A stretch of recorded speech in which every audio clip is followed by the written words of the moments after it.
Hi, this is Matt Donegan of Challenger Stories. I'm here with Elena Oprea of Selftalk, which is a platform for self-therapy. But look, I'm gonna ask Elena to explain it because she does it far better than me. So Elena, tell me all about Self-Talk. I'm really happy to be here. So Selftalk, it's an app where people can take a self-therapy journey.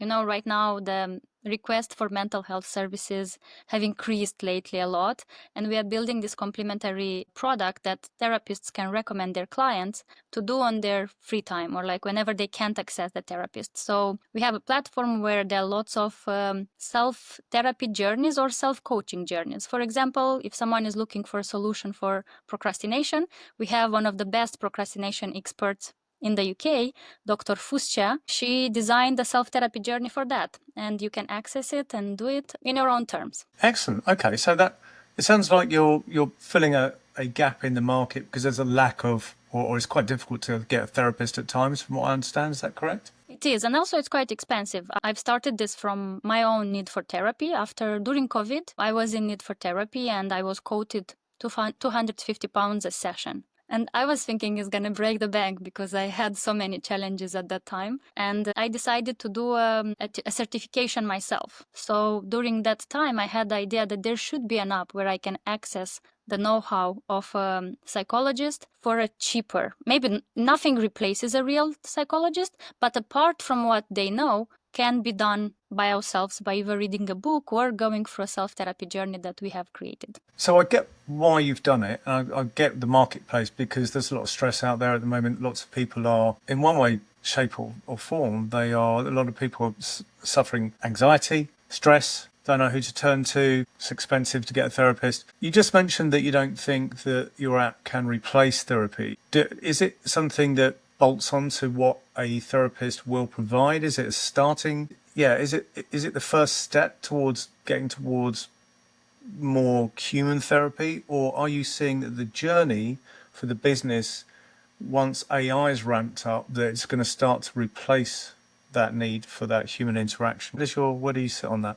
So first, a lot of healing, I will use the word healing, but an important part of therapy, it's functional and it's successful because of the relationship that's created between the client and the therapist. The safe space that the therapist creates for the client, that's the main part of the success of therapy. The second part in the success of, in a therapy to be successful, it's the expertise that the professional has. So what I'm saying that is nothing can replace the relationship with the therapist, but there are tools that can help establish that relationship much better. For example, for someone that wants to test, like if this specialist is working, fits my needs, then they can first use an app like ours, and after that book a session that would cost £250. You can first check if their know-how fits you or if their way of like solving a specific problem fits your needs. Yeah. And second, there is a large audience that can't afford therapy. And for that people, for that group, we do need solutions that are more affordable. They're not as good, or like the expertise they may provide is not as deep as a real person would bring, but they can solve a good chunk of this problem. Presumably, that's a pretty large market because no doubt this isn't just English speaking, English language. This will be.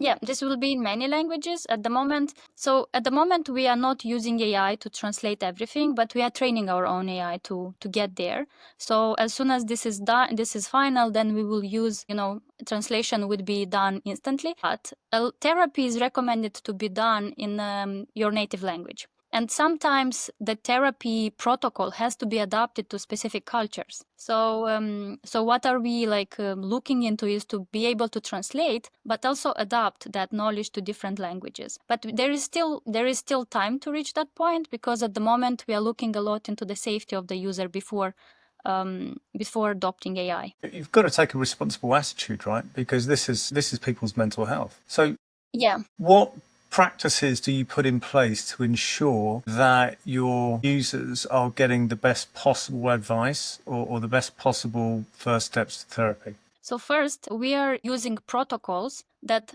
real therapists are already applying and using, and they have developed in PhDs or like in years of practice. Let's say Dr. Fuscia, she's having a PhD in researching procrastination, and also she's worked with clients over the last 10 years. And in that time, she developed a well-structured protocol on how to overcome procrastination. So we are using real expertise from real psychologists. At the moment, we have around 22 psychologists on the platform that are developing these protocols. And second, these protocols are adopted and like delivered with the help of AI. So, but we call ourselves as human first, AI second, because in this way we can really make sure that the expertise of the psychologist that was developed over with lots of years of work, it's utilized and it's reaching a larger audience. So global potential, obviously something that you're looking to scale the business, and you are on that journey at the moment. I'm going to ask you something about taking a new product to market. And this is a relatively new space for digital products, I believe. Is that correct? It is. There is a lot of research being done in this space from but it was kept in universities. Recently, maybe 10, 20, 15 years ago, it started to be more mainstream, starting with meditation apps. And now with COVID, we've started an increase in mental health apps because the problem got worse. What do you find is the single biggest challenge with bringing a new product in this sector to market? So to be sincere, I've studied lots of the products that already exist, and the main challenge I see that they are not as effective as they promise. So users do not make the second payment to use that product, and businesses fail. Okay. And we have we've done an extensive research in the beginning before even started. We took few months just before we started to make sure we are building the right product. We never had a problem with investment. So we had investment from day one confirmed because, the UK government and also in general, the UK ecosystem is very helpful with pre-seed investment through this seed enterprise investment schemes. Yeah. So we did not have a challenge with pre-seed investment. We've raised like 150K from day one. And with those money, we're like, okay, now we have to make sure that we use this money smart to build a product that people really want. And that's the challenge, to build something that people want and that solves a real problem. Yeah. So the way we approached this, like bringing a product into the market, with a lot of experimentation. So before even building an app, we have simulated an app. The initial idea was to build an app that would be like Spotify for therapy. So I can go on an app, answer some questions, and I can listen to what the therapist would say about different challenges I have. Right. So that was the initial idea. And in order for us to test if people want that, we manually created therapy audios and we shared them with people on WhatsApp. We've created a website. We've sold these audios for like around £1,000 and even more. Like we've sold therapy audios. Right. Okay. And it took us maybe like up to 6-8 months before we even started to write any code to just make sure we are building something that people want. And based on the feedback we've received, we had some people crying when they were listening to these audios. We had someone saying us like, oh, I talked to my father after I have not talked to him for 2 years just because of this audio. So they were requesting these audios and we are creating personalized audios for them based on their problems. In this way, we wanted to validate that what we want to build, it's something really meaningful. Yeah. And as soon as we've created 100 of these audios, we've made some money on them. We were like, okay, now we are ready to start building an app. And when we started building the app, we've really focused on user interviews. Okay. And the result of all of this was when we've built the app, we've got few thousand users on the app. We were seeing that people are spending like an hour in the app listening to audios. And also we've invested a lot in creating quality content. And this was seen in the numbers, like people were spending a lot of time in the app. And we've interviewed again, like we constantly did user interviews to make sure that what we are building, it's really interesting for them and we understand, what problem solves for them. And when we've interviewed, like in, I don't know even how many sessions of interviews we've done, but in the last set of interviews, users told us like, oh, it's really hard to do audio therapy. We want something more interactive because I have so many thoughts about it. I need to write it down somewhere. So as a result of that, we've pivoted towards self-therapy journeys. Right. Okay. It's a very interactive way of like where you You see some knowledge, like you read some knowledge, let's say about procrastination, you answer some questions, and in the end, like you interact with the app much more than just in an audio format. Yeah, okay, I get it. So I think effectively what you've done is your minimal viable product wasn't the product, it was the outcome of the product. You tested the outcome of the product or the output of the product to see what the customer outcome would be, and then you reverse engineered the app. So your MVP wasn't the product, which is a really smart thing to do. How many times have we seen products brought to market, just the majority actually, that haven't really tested with their audience? So you've done the right thing there. So look, you're part of the startup ecosystem. That's not just the UK either. You've spent some time in the US. You've been in and amongst the Silicon Valley accelerators. You've been part of that culture as well as the UK culture. Why are you centered in the UK? Because it's not just the SEIS, is it?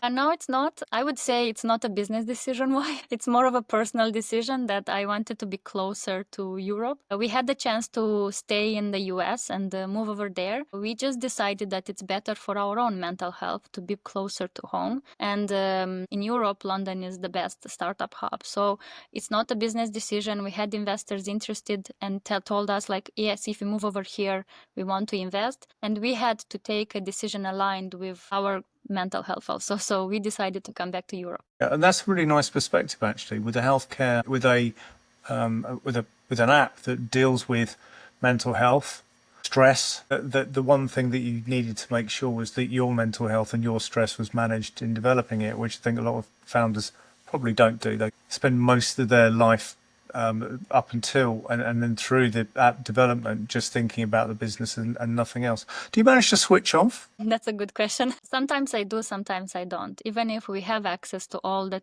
therapy self-talk journeys like in the app, and we are testing them where we are doing them all the time, sometimes this job feels like an ongoing therapy session. When it comes to the business side, like we are really passionate about psychology, but we still have struggles as entrepreneurs, like, growing the business, fundraising, balancing. So sometimes I manage to disconnect, sometimes I don't. Right now, I'm becoming much more strict about my own therapy practice because I've seen it affecting my business decisions. Like the quality of my decisions gets much lower when I allow myself to, be stressed for a longer period of time without taking care of the situation. And also inside myself, I feel like it's not according to my company mission.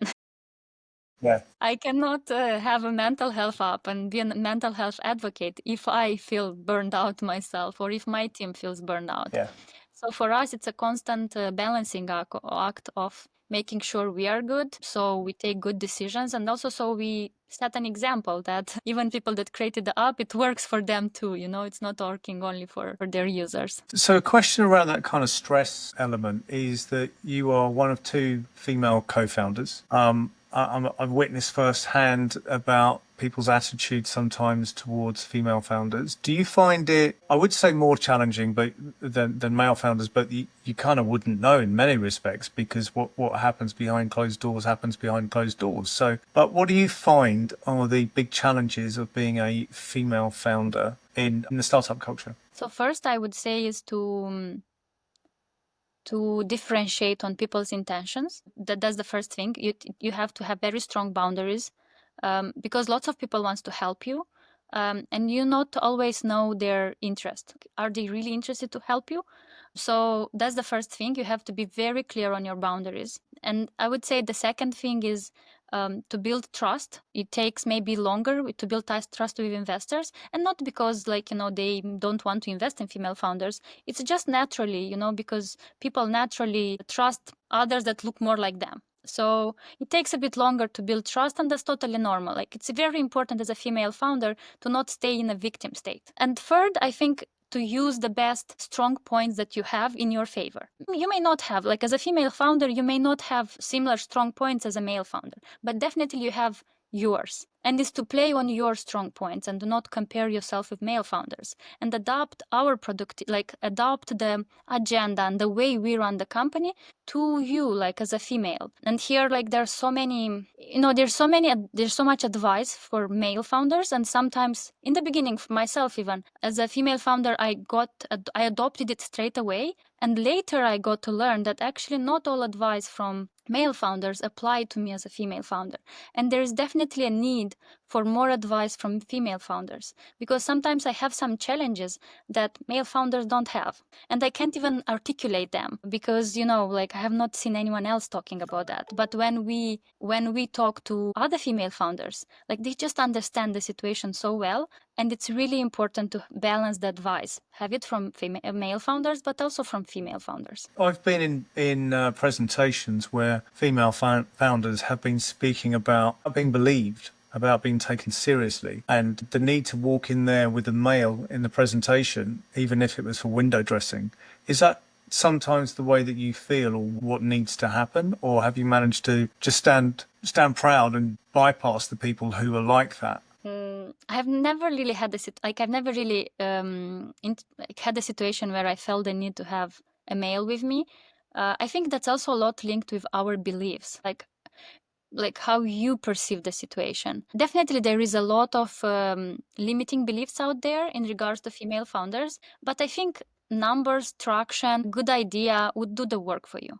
The challenge I had is to position an idea from mental health industry. This is what I found challenging, because sometimes specifically male investors, maybe they have not went to therapy, they have not experienced the impact of therapy in their life, they do not believe in it. So we had to be careful with what type of investors do we talk to, because you can get disappointed a lot if you approach maybe the investor that doesn't believe in it, and like they don't see the point and they see therapy as a weakness, asking for therapy as a weakness. What I'm really focusing in here is to have this self-awareness of like what's really important, and let the numbers, let the product, let the users speak for you. Yeah. Let the research that you do speak for you. And for sure there are going to be people out there that differentiate between female and male, and they just look at the work, the results you are bringing to the table. Yeah, because at the end of the day, data, you can't lie. I mean, you can try to manipulate data, but when it comes down to it, users, when you look at acquisition and activation, and then retention, and then revenue, referral, the pirate metrics. If someone comes to your app, uses it, uses your product, engages with it, comes back again, is prepared to pay for it, and then you go through the final 3R cycle, then that's all the validation. It doesn't matter what you look like at that stage. You've won the argument already, haven't you? So yeah, no, I understand that. I get where you're coming from there. Yeah, I do not want to invalidate that for some female founders, and like there are some challenges. My idea is that we have to focus on what's strong and what we can change about it. Investing energy in fighting the system may be a waste of energy when you have a startup to run. Yeah. What I'm saying is that numbers, good results, users, they will speak for themselves, and definitely you're gonna find the investors that are appreciating these things. Yeah. Okay. So look, let's move on to what the future looks like for Selftalk.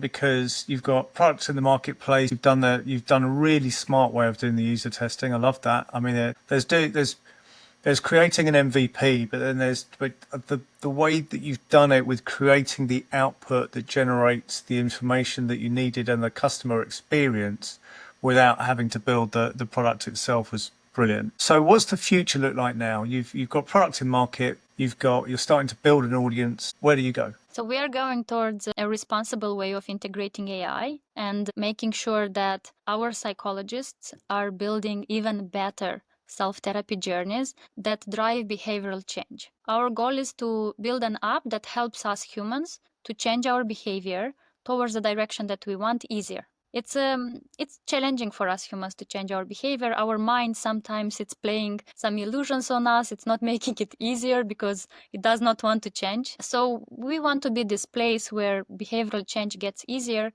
through the mind. there are different ways of like doing therapy. Sport sometimes plays as therapy. Our way is our way of changing behavior is through the mind, working, cognitive behavioral therapy from some exercises with the body. So we want to make this process easier for humans with the help of AI, but responsible AI. That means data privacy for users. That means, responsible sources of data. So like informing the clients what type of data do we use, how we train it. And yeah, mainly the idea is to grow the user base and to deliver a better product to them. Okay. So, I mean, look, you're in the care business, really. I mean, it's a health app, but you're there because you care about what your customer is going to get out of this and how you're facilitating an improvement in their life. Was that the single biggest motivation for you starting the business, or was the financial impact on yourself just as big as a motivation?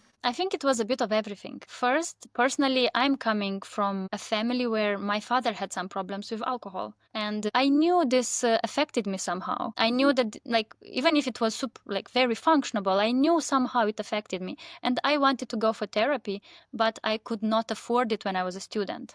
So I had to wait till I got a good job in London to be able to afford therapy. So first reason was that I really wanted to do therapy myself. So I was reading lots of psychology books. I was doing lots of activities in this regard. So the first comes the personal motivation that I needed it, and I want people like me to have access to it for cheaper right now. And definitely there is the financial motivation also. It's that part is really important. Money are a feedback mechanism. Like if you're building something valuable, people will pay for this. So we are measuring our impact in, how much money we are making. So that's also really important, and that's realistic. We are not on a journey to build a charity. So definitely that part. And I think the third part is also the transformation personally I'm taking, or who am I becoming as a result of achieving this dream. To be sincere, this is the best part, because I have not imagined that I could transformed in such a way as a result of working on this dream of mine.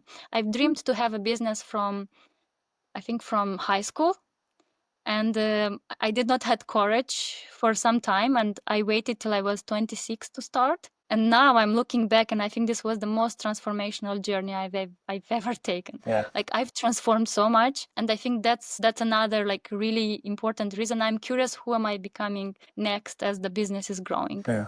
Okay. Well, I can see what's inspired you, and it's quite inspiring just to see it, just to witness it. I mean, a personal journey, personal requirement for improvement, for assistance, help, an entrepreneurial spirit baked in.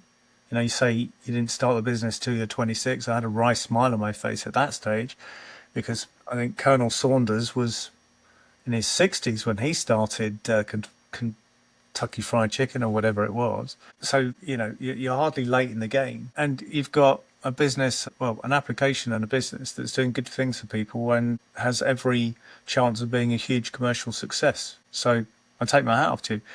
That's inspiring. Is there anybody or thing that's inspired you along the way that you kind of reach back to? Is there any kind of books, any learnings that you've come across? Yeah, definitely. So first I got really inspired from a psychologist I was following for a long time. His name is Gabor Mate. And while listening, I was reading several of his books. The one that impacted me the most was In the Realm of Hungry Ghosts. It's a book that explains addiction. And it really helped me understand why sometimes I want to, feed myself with success, with things from outside, but actually I had an internal need for love or for appreciation. So it really helped me change the focus from external things to my internal state. And it really motivated me to kind of, make his knowledge be known by many other people, because it just improves your life so much better when you switch this focus from external validation to internal motivations that you're having. It's just you're building a life that's more authentic to you. And in my career, I had this, I was an overachiever. So I even got to meet Obama at some point. I was having lots of career success, But at some point, I realized it was not making me happy. And that book from him really helped me understand why. And that was the first inspiration. And also, it was an inspiration to start this company. Yeah. I was listening to his YouTube videos and I was just getting so inspired. And also, I was getting calmed down by his voice and the way he was explaining things and the way he was explaining human nature. And also, at the moment, so that's the psychological part of things. When it comes to business, I'm reading I'm reading a book called Outsiders. It's a book about CEOs and what makes a top performer CEO. And also another person that really inspires me is Nassim Taleb. And in his book Anti-Fragile, it's a really good class on how we should treat trauma and mental health stuff. So he's explaining in this book Anti-Fragile that we have this fragility right now, that if a stressor hits you, you become fragile. But from mythology, there is this concept that, the Hydra, if it was, there's this there is this in mythology, there is this story that if you cut one head of the Hydra, two heads will appear instead. That means to be anti-fragile. And I really like the concept, because right now, with all the uncertainty of all the AI revolution, the political changes that are happening, we should be anti-fragile. We should get stronger, not weaker. Oh. So these are some sources of inspiration that I'm having right now. Yeah. Well, look, I found our conversation today inspirational, Elena. I mean, you're building a great business. You've done it off the back of a personal need, but also a need for your, fellow mankind, and that's really admirable. You're super professional, highly focused, committed. I mean, you've got a lot of the attributes, many of the attributes for success. So look, I find it absolutely fascinating. Let's continue the conversation on another day. I want to hear more about Self-Talk. I'd really like to see how the platform develops and how many people it's helping in the future. Sounds fascinating. And if it can help people start to address some of the things that are getting them down at this moment, as you say, it's a very challenging time, then you're doing great work. So Elena from Self-Talk, thank you very much. Goodbye. Thank you, Matt. Thank you for having me.